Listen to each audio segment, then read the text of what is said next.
څومره ترقی چې بشر په تیرو 300 کلونو کې کړی ده، د خپل ټول تیر ژوند د لسګونو زره کلونو په موده کې یې نه و په نصیب شوی.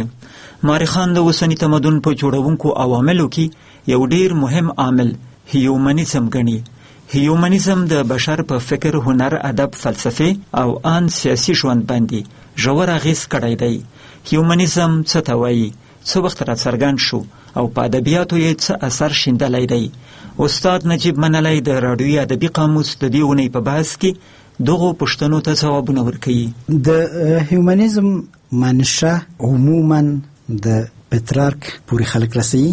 پترارک یو لیکوال دی چې روم په ښار کې د زړو تیږو لیکنې لوستلې او د هغې نه یې د زاړه مدنیت په باره کې، د زړې ژبې په باره کې واقعیتونه پیدا کول. پترارک په 14 میلادي پیړۍ کې اوسېدو. پترارک 14 میلادي پیړۍ کې ژوند کړی دی او همداراز د زړې خطي نسخې هم ډېرې لوستلې. یعنې معنا یې دا ده چې دی د منځنیو پیړیو په اواخرو کې داسې یو څوک چې له زاړه روم سره ډېره دلچسپي وه، یعنی له هغه وخت سره دلچسپي وه چې له منځنیو پیړیو سره تعلق نه و. یعنی د منځنیو پیړیو منجمد حالت نه مخکې حالت ته رجوع کوله او لیدل یې چې له دغه حالت نه وړاندې هم څه وو او هغه څه چې وو هغه د انسان د فکر په اساس وو، د وچو او تحمیل شوو مفکورو او تعبیرونو په اساس نه وو.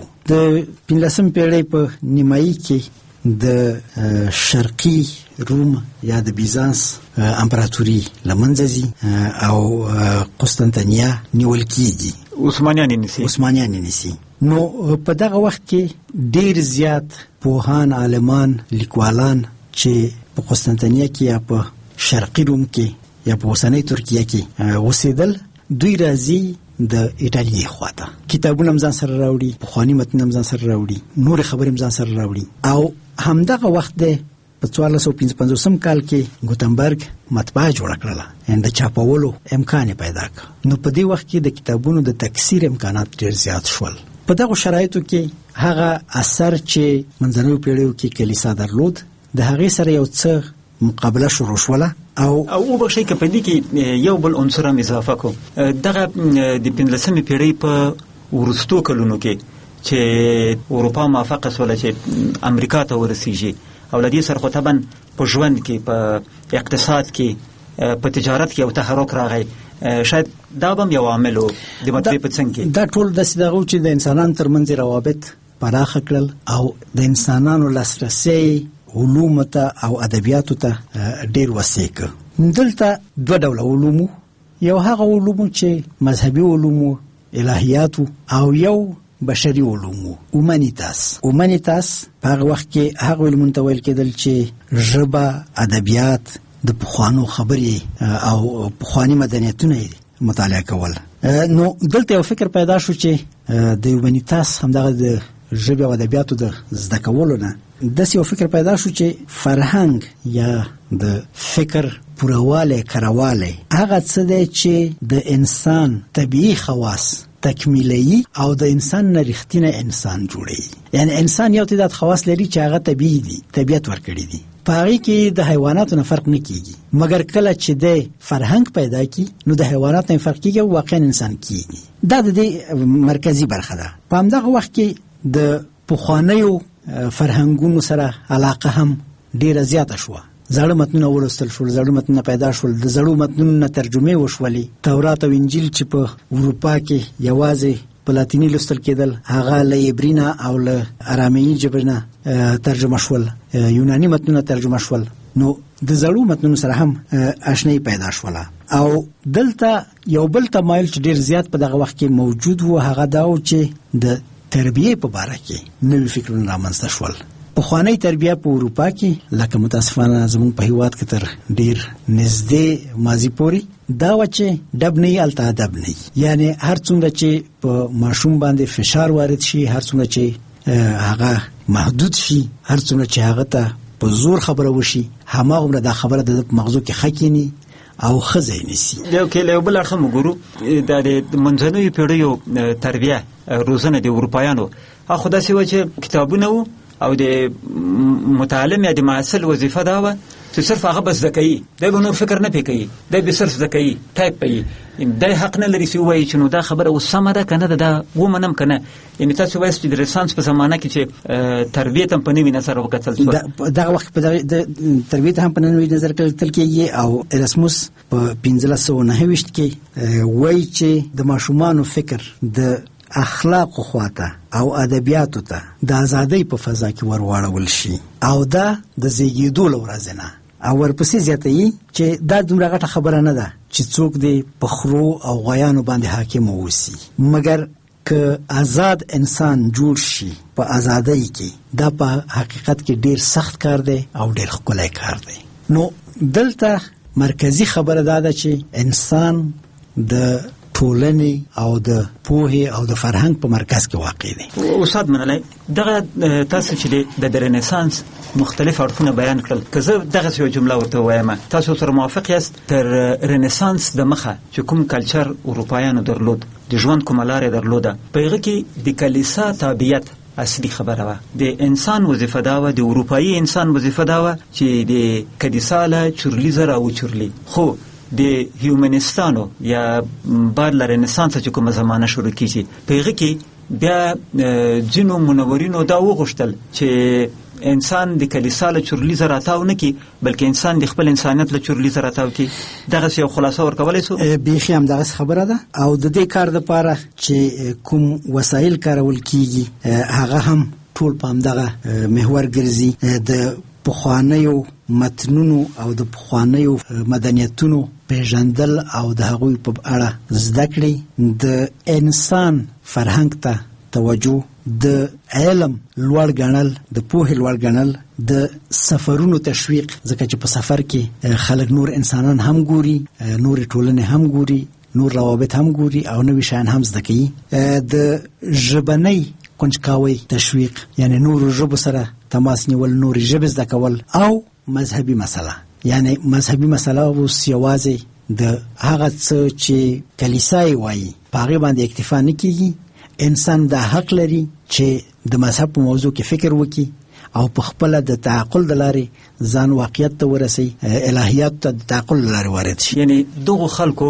وغوښتل چې بنده دې له خدای سره رابطه ولري خو د خدای د بنده په منځ کې دی یو بل څوک نه ولاړ کشیش نه ولاړ دغسې یو تصور یې درلوده او په دې کې که موږ د کسانو نومونه یاد کو په 14مه پیړۍ کې پتراک موږ یاد کو په 15مه پیړۍ کې لیوناردو دا وینچي چې هم نقاش دی هم لیکوال دی هم مجسمه ساز دی تر ټولو مشهور اثر یې د ژوکوند مسکا ده مګر تر دې ډیر مهم کوم کار چې د کړی دی هغه دا دی چې د انسان د وجود تصویر د پخوانیو قوانینو په چوکاټ کې نه غوښته د دیرونه به مړي غلا کول هغه تسلیخول د انسان عضلې پیژندلې او د عضلو د شکل په اساس یې د انسان وجود جوړاوه. استاد منلی دا هم د هیومنیزم په بحث کې یو مهمه موضوع ده خصوصا په هنرونو کې او دا یوناني مجسمې چې سړی ګوري یو انساني لکه څنګه چې ده واقعي انسان هغه ته ورته یو څوک دی منتالج ته پهلوان غوندي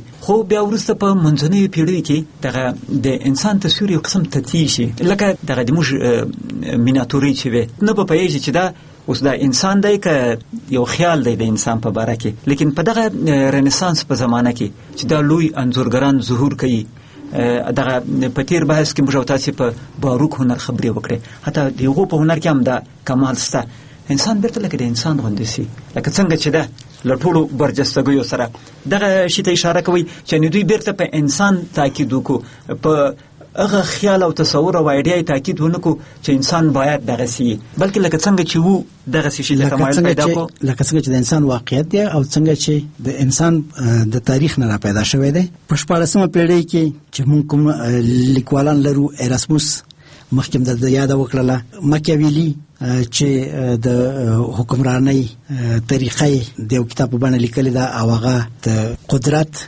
د اعمال وسیله د انساني عواطف او د انساني خصوصیاتو په منلو سره بیانوي او سیاست په منځنیو پیړیو کې چې کوم اخلاقیات جوړ شوي وو له هغو نه بیل ګوري د هغې نه په بله سترګه ګوري او توماس مور چې مشهور اثر یوتوپیا ده هغه هم د کامل انسان او د ښه انسان د داسې انسان چې په علم او په پوهه باندې خپل ژوند یاري داغه انزور دی. په 19مه پیړۍ کې توماس هوبس او دکارت او سپینوزا د فلسفې په برخه کې همدغه انسان محوره فلسفې ته توجه کړې ده. په 18مه پیړۍ کې مونتسکیو، ولتر، روسو په ټولنیزو علومو کې همدغه انسان محوري روزلې ده. استاد منلای دا خو د اوسنۍ تمدن چې تر دغه نن ورځې پورې چې زه ته پکې یو خو د دې بنیاد خو همدغه انسان محوري ده.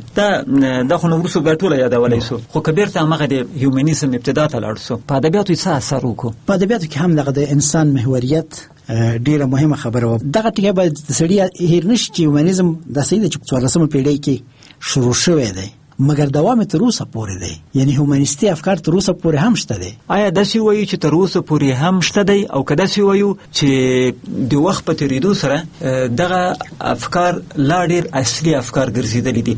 ځکه چې دغه اوسنی تمدن خو ټوله په هیومنیزم ولاړ دی. دواړه خبرې کولی شو. تر اوسه پورې شته، یعنی له منځه نه دی تللی. په ځینو ساحو کې وده کړې ده، په ځینو نورو ساحو کې شاید دغه وده تر یو حده ته تشوي. مثلا په معاصر علم کې یو لړ کسان داسې فکر کوي چې انسان د کمپیوټر غوندې یو شی دی. سړی کولی شي چې د انسان په ټولو مشخصاتو باندې پوه شي او په حقیقت کې یو بل انسان ایجاد کړي چې هغه تخنیک محوره فلسفه ده او تخنیک محوره نظریه دي. نو د تخنیک محوره نظریو ترمنځ او د انسان محور نظریو ترمنځ اوس هم یو ډول مبارزه روانه ده. نو د دې په خاطر هم ویلی شو چې وده کړې ده او هم ویلی شو چې تر اوسه لا شته او په ځینو ساحو کې ورته پرابلمونه پیدا شوي دي. د مفکورې ته په ځینو ساحو کې ورته پرابلم پیدا شوي دي.